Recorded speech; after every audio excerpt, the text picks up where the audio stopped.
Before the British colonial rule, India was a land of agricultural abundance. The fertile plains yielded bountiful harvests of rice, wheat, and other staples. Farmers worked harmoniously with the land, ensuring food security for millions. Bustling markets were filled with fresh produce, reflecting a thriving local economy. This prosperity was a testament to India's self-sufficiency and rich cultural heritage, setting the stage for the tragedy that would unfold under colonial exploitation. With the arrival of the British East India Company, India's economic and agricultural systems were systematically dismantled. Colonial policies prioritized profit over people, imposing heavy taxes and land reforms that disrupted traditional farming practices. Local industries were suppressed to favor British imports, crippling the economy.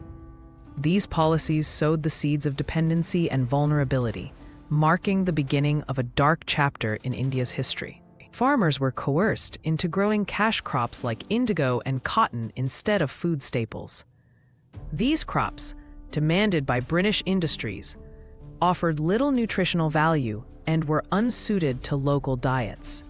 The shift left farmers impoverished and unable to feed their communities. Protests erupted, but British overseers enforced compliance through violence and coercion, deepening the crisis and setting the stage for widespread famine. As if man-made policies weren't enough, a severe drought struck the region, devastating already fragile agricultural systems. Rivers dried up, and the once fertile soil turned to cracked earth. Farmers prayed for rain, but their pleas went unanswered.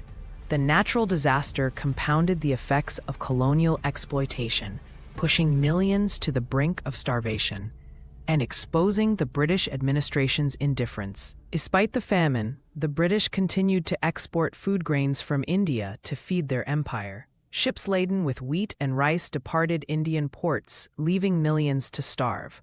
The policy prioritized profit over human lives, showcasing the colonial administration's callousness.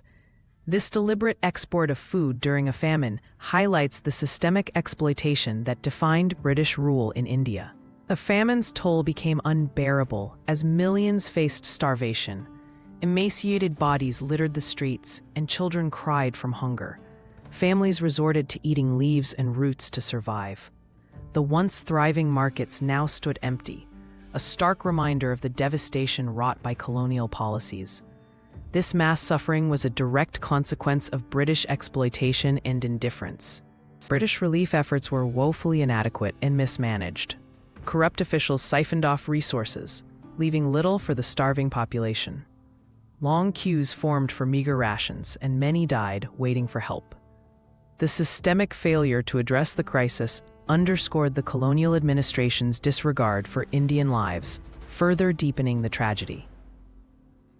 The famine ignited widespread anger and resistance against British rule. Protests erupted across the country, with mobs demanding justice and accountability. British soldiers brutally suppressed these uprisings, but the seeds of rebellion had been sown. The famine became a rallying cry for India's independence movement, exposing the moral bankruptcy of colonial rule. The famine devastated India's social and economic fabric. Villages were abandoned, markets collapsed, and cultural traditions were lost. The once thriving agricultural economy was reduced to ruins, leaving millions in poverty. The long-term effects of the famine lingered for decades, shaping India's struggle for independence and its post-colonial identity. The Great Famine remains a stark reminder of the devastating impact of colonialism.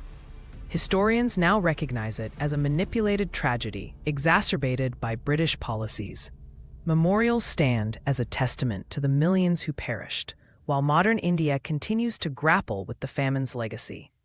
The story of the famine is a call to remember the human cost of exploitation and the resilience of those who endured.